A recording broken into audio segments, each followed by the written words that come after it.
Bunker Biden Bates's mother. Genital mutilation has been nearly universally condemned. Genital mutilation has been condemned by the WHO, the United Nations Children's Fund, the United Nations Population Fund. According to the WHO, genital mutilation is recognized internationally as a violation of human rights. Genital mutilation is considered particularly egregious because, as the WHO notes, it is nearly always carried out on minors and is a violation of the rights of children. Most genital mutilation is not typically performed by force, but as WHO notes, that by social convention, social norm, the social pressure to conform, to do what others do and have been doing, as well as the need to be accepted socially and the fear of being rejected by the community. American culture is now normalizing the idea that minors can be given hormones to prevent their biological development of their secondary sexual characteristics. Dr. Levine, you have supported both allowing minors to be given hormone blockers to prevent them from going through puberty, as well as surgical destruction of a minor's genitalia. Like surgical mutilation, hormonal interruption of puberty can permanently alter and prevent secondary sexual characteristics.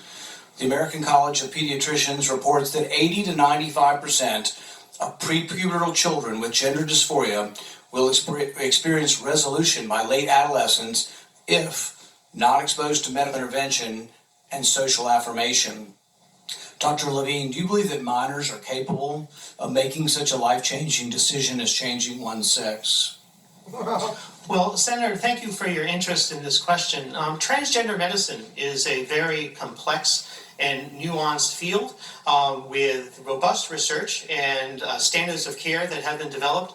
And if I am fortunate enough to be confirmed as the Assistant Secretary of Health, I would look forward to working with you and your office and coming to your office and discussing the particulars of the standards of care for transgender medicine. The specific question was about minors. Let's be a little more specific since you evaded the question.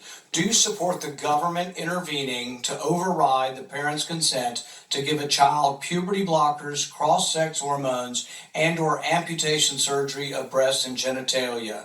You have said that you're willing to accelerate the protocols for street kids. I'm alarmed that poor kids with no parents who are homeless and distraught, you would just go through this and allow that to happen to a minor.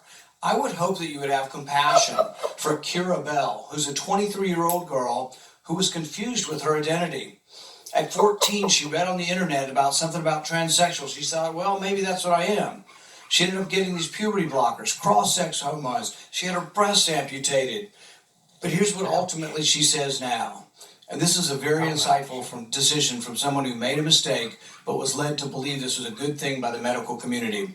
I made a brash decision as a teenager, as a lot of teenagers do, trying to find confidence and happiness, except now the rest of my life will be negatively affected, she said, adding that the medicalized gender transitioning was a very temporary, superficial fix for a very complex identity issue. What I'm alarmed at is that you're not willing to say absolutely minors shouldn't be making decisions to amputate their breast or to amputate their genitalia. For most of our history, we believe that minors don't have full rights and that parents need to be involved. So I'm alarmed that you won't say with certainty that minors should not have the ability to make the decision to take hormones that will affect them for the rest of their life. Will you make a more firm decision on whether or not minors should be involved in these decisions? Senator, transgender medicine is a very complex and nuanced field, and if confirmed to the position of Assistant Secretary of Health, I would certainly be pleased to come to your office and talk with you and your staff about the standards of care and the complexity of this field. Let it go into the record that the witness refused to answer the question.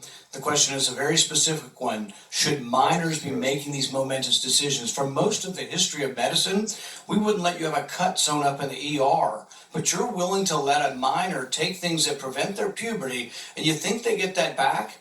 You give a woman testosterone enough that she grows a beard, do you think she's going to go back looking like a woman when you stop the testosterone? You have permanently changed them. Infertility is another problem.